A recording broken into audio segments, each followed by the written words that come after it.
Hello to all my spooky, creepy horror fiends out there. No one could have predicted that when William Friedkin brought William Peter Blatty's novel The Exorcist to the silver screen in 1973, they would be responsible for what is easily considered one of the greatest horror films, or films in general, of all time. Naturally, when you create such a masterpiece that also brings in a great deal of money, demand for more quickly follows. However, after the first sequel failed in 1977 with Exorcist II The Heretic, a movie that only I seem to enjoy, the idea of a long-lasting franchise appeared to go out of the window. Another attempt came in 1990, led by William Peter Blatty himself, with The Exorcist III. Its box office returns were modest, and while the film would later be re-evaluated and gain a following, it didn't do much at the time to suggest that more sequels were on its way. As the 1990s went on, and horror sequels were in general increasingly viewed with skepticism, most fans came to believe that The Exorcist would ultimately remain a trilogy. But just like its villains, a horror franchise is never truly dead. In the early 2000s, Morgan Creek Productions attempted to resurrect The Exorcist once more. This effort resulted in one of the strangest situations in cinema history. Not only did they complete a full-length feature film, but after viewing the final cut and being dissatisfied with it, along with having issues with the director, they chose to scrap the film and start over entirely. Even more bizarrely, when this second attempt was poorly received upon release, they reconsidered and thought, perhaps the first version was better, maybe we should release that one as well. And they did, but the reception was just as bad, if not worse. So let's take a look at these two movies, both of which could be called The Exorcist Part 4. We'll start with the film that was made first but released last, ultimately known as Dominion, prequel to The Exorcist. And a different film. From this creature of God. A strong, true, and intelligent film that kept me fascinated and fearful from beginning to end. Dominion, prequel to The Exorcist. As the title bluntly suggests, this is a prequel to The Exorcist. But where do you go with a prequel to such an iconic film? The most natural choice is to explore the backstory of the exorcism maestro himself, Lancaster Marion, first portrayed by Max von Sydow in the original. In a nice touch, he is portrayed here by Stellan Skarsgård, both well-respected Swedish-born actors. And who knows more about evil than the bloody Swedes? The younger version of Father Marion is struggling with his fate, while fleeing the traumatic events he experienced during the Second World War. The main story begins a few years after the war, with Marion working as an archaeologist in Kenya. Alongside a younger priest named Father Francis and a group of locals, he uncovers a completely intact church buried deep beneath the desert sands. The church is ancient, so ancient in fact that it baffles the priest, as evidence suggests it was built long before Christianity had even reached this part of Africa. As you might expect, this being a religious horror film, the church was buried for a reason. An evil resides within its walls, one that is unleashed once the church is entered. This malevolent force begins to affect the locals, and ultimately leads to the first confrontation between the ultimate evil and Father Marion. Christ hear us. God, the Father of heaven, have mercy on us. God the Son, It's not working. Redeemer of the world, have mercy on us. Dominion attempts to take a more adult approach, exploring broader themes of what truly constitutes good and evil in the world. It suggests that these lines are far more blurred than what we often want to believe. Just because someone is entrusted with upholding society's highest ideals, whether as a soldier or as a priest, does not mean they are free from their own darkness. This is something we frequently forget or simply choose to ignore, and while these themes have been explored many times in cinema, they remain well worth revisiting. Additional themes, such as guilt and the intrusive nature of both colonization and missionary work on foreign soil, are also woven throughout the film. It is a slow-paced film that doesn't try particularly hard to frighten the viewer, but instead aims to hold your interest and gradually build its atmosphere all the way to the final climax. It's more about the evil within humans than about peace-swooping spouting demons. That approach is likely not what general audiences wanted at the time, and it's easy to see how it scared the production company. So-called intelligent horror didn't really fit the genre landscape of the early 2000s, when studios were still underestimating the intelligence of genre fans. And the irony is hard to miss, considering how mature and well-rounded the original Exorcist remains. What idol could inspire a place like this?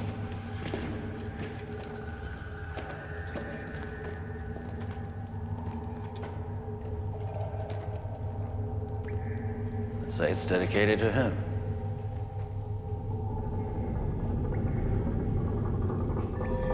pagan god of these parts.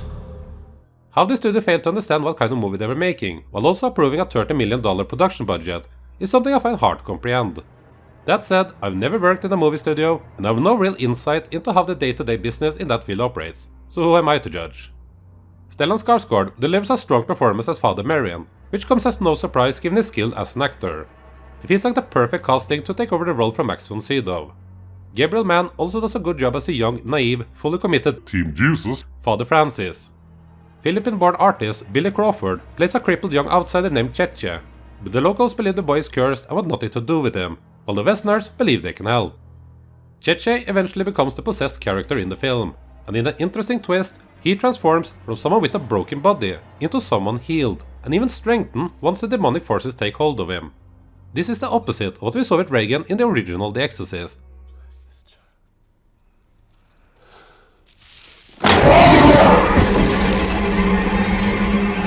Don't ever touch me with that again, priest!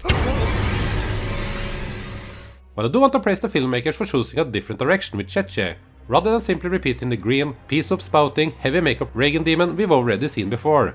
The possession aspect of Dominion ultimately ends up being the film's weakest element. I understand what they were aiming for, but the final 20 or so minutes, when exorcism takes place and the horror truly kicks in, are poorly executed. The sequence lacks both in suspense and terror, which severely hurts the film. That's especially disappointing, as I was genuinely invested in everything leading up to that point. I also didn't care much for the portrayal of the British soldiers. While their presence as an unwanted force makes sense, both historically and within the context of the story, and while their lack of respect is believable, they came across as overly exaggerated and nearly as a parody. A more humanized approach would have served the film better and aligned more closely with the central themes. You don't fear me yet. Well, my friend, let me assure you... Major, stop this! The reason for fear is what you need. Then I can oblige.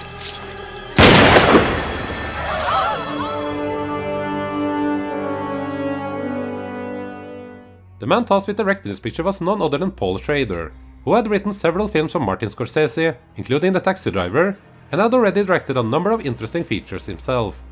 That choice alone signals a willingness to place a great deal of trust in the filmmaker on set. It also comes as no surprise that Schrader opted for a more mature approach rather than trying to appeal to a mass audience. It's also worth noting that Dominion suffers from some truly awful special effects. This is largely due to Schrader having only $35,000 to work with in order to finish the film after the decision was made to release it following the dismal reception of Exorcist in the beginning. While the effects aren't good, I don't think they detract too much from the overall experience. I'm admittedly very accustomed to bad effects, and if the story and characters hold my interest, they're easy for me to overlook.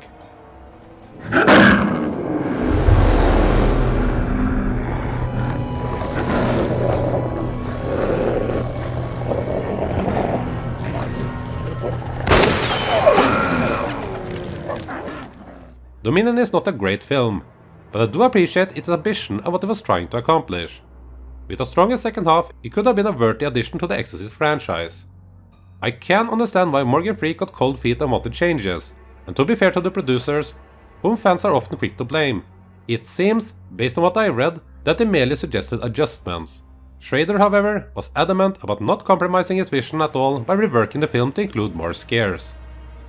Regardless of all the drama surrounding the production, Dominion as it stands is a decent film that never quite reaches its full potential. Had it been released in this form from the start, I think it would have been regarded as an acceptable Exorcist entry, though probably not remembered for much more than that. Setting aside the controversies, I'd give Dominion a score of 2.5 out of 5. But as we know, that wasn't the end of it. Morgan Creek decided to rework the film entirely, boosting the entertainment factor by stripping away the more intelligent elements and replacing them with additional gore and jump scares. This revision would become far more drastic than anyone likely anticipated once Renny Harlin was hired to direct and Alexi Hawley reworked the script. Only Stellan Skarsgård and a handful of supporting characters returned for a new version, which would eventually be released as Exorcist: The Beginning. Father of lies. He will seek to poison your mind. In the name of the Father, and of the Son, and of the Holy Ghost. Oh, please, Spirit, I cast you out!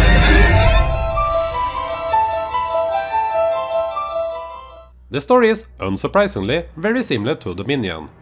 Marion has completely abandoned his fate at the start, only to be called upon to investigate the discovery of an ancient church buried deep beneath the Kenyan desert. As expected, an evil presence resides within the church, spreading its influence across the surrounding area. And it once again falls to Lancaster Marion to rediscover his fate and return the evil to where it belongs. The beginning is everything Dominion is not. Gone are the heavy themes and a thoughtful, mature approach, replaced instead with straightforward entertainment, focused on action and body count. Father Marion is transformed into an Indiana Jones. This sentence was very hard to complete. Father Marion is transformed into an Indiana Jones-styled action hero, while the inner turmoil of the characters is reduced to surface-level gestures. The final climax becomes a large-scale, action-heavy showdown between Marion and the young Dr. Sarah, who now takes on the role of the possessed after the Cheche character is written out entirely.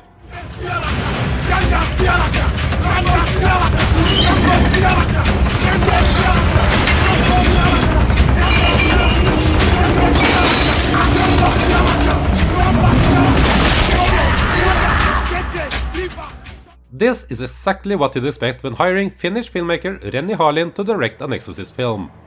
I will always have a soft spot for Harlin thanks to Nightmare on Elm Street 4 The Dream Master, a Freddy sequel I tend to hold in higher regards than many others. Beyond that, his career is a mixed bag of hits and misses, with the successes largely consisting of crowd-pleasing, popcorn-friendly genre films. The idea of him directing an Exorcist movie is absurd on paper, but he must have made a convincing case to Morgan Creek Productions, not only taking over the project from Paul Schrader, but also pursuing them to reshoot the vast majority of the film. Even though this version goes for a more crowd-pleasing approach, that doesn't necessarily mean it's a bad experience. There are plenty of silly and dumb movies that I quite enjoy. But sadly, I can't add Exorcist the Beginning to that list. The film is simply unengaging and offers nothing new. Yes, there's more happening visually and the effects are slightly better, though surprisingly, not by that much, but ultimately, this one left me more bored than the much slower paced Dominion ever did.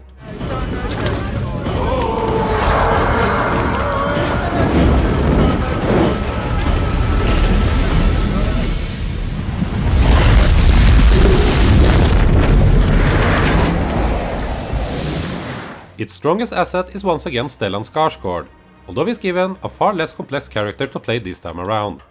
The supporting cast, however, is noticeably weaker. While I wasn't particularly fond of the final confrontation in Dominion, I can't say this version improves on it much, aside from being unintentionally funnier, which I highly doubt was the goal. While Schrader wanted to differentiate his film from the original Exorcist by trying something new, Harlin was more than happy to give us more of the same.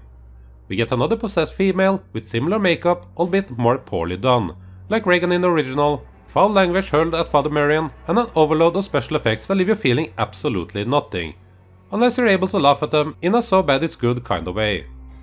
That said, there is one genuinely gnarly effect that even Paul Schrader seemed to enjoy, what's now known as the maggot baby, a scene Schrader liked so much that he later incorporated it into Dominion. Harlin's version honestly reminded me of some of the cheaper European Exorcist rip-offs from the 1970s, or if I'm being unkind, even cheaper and less interesting Exorcist-inspired films made by amateur filmmakers over the past few decades. Not in terms of visual quality, mind you, the film actually looks decently enough, but in terms of its lazy creativity. The filmmakers traded the more grounded approach for a bigger is better mentality. I promise I won't bite. Joseph, run. He's mine. Run! Balancing realism and fantasy is something every movie must do, and many great films contain very little realism. But what made The Exorcist so frightening in the first place was how believable it felt. You could genuinely imagine that the possession of young Reagan might actually happen. It felt real. In Exorcist the Beginning, I was never able to forget that I was watching a movie, which made it impossible to fully immerse myself in the story. There's also a lot of pointless, unexplained material in the beginning, but I assume we're not meant to overthink it, or think much at all. Negatives aside, the film is absolutely watchable, and as mentioned, occasionally unintentionally funny. It's an easy watch, some decent visuals, 2 hours pass, and then you move on with your life without giving it much thought, unless of course you have a YouTube channel. There really isn't much more to say. It's an unnecessary addition to the Exorcist mythos, and only works if you want to turn your brain off for 2 hours and watch a generic horror film from 2004. Exorcist the Beginning earns a weak 2 out of 5. So, now that we've gone through both versions of Exorcist Part 4, what are my final thoughts on this whole ordeal? First off, the timing. I don't think the early 2000s were a good moment to revive The Exorcist. The horror genre was struggling at the American box office after the teen slasher boom of the late 90s fizzled out, and American studios showed little interest in doing anything new. Ironically, that stagnation became a blessing in disguise, as audiences began turning their attention to horror films from other parts of the world, especially Japan, which sparked the J-horror boom at the start of the millennium. Those films were also beginning to receive successful American remakes, with The Grudge performing well that same year. Other box office successes leaned towards genre hybrids, such as the Dawn of the Dead remake and Alien vs Predator. And of course, this was also the year a little film called Saw helped usher in a new, more brutal and violent era for the genre.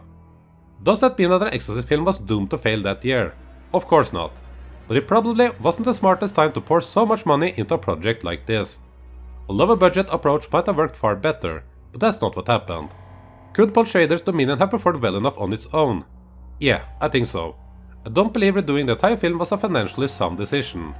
While many moviegoers would likely have complained about the lack of scares, Dominion could have stood as a respectable, mature entry in the franchise.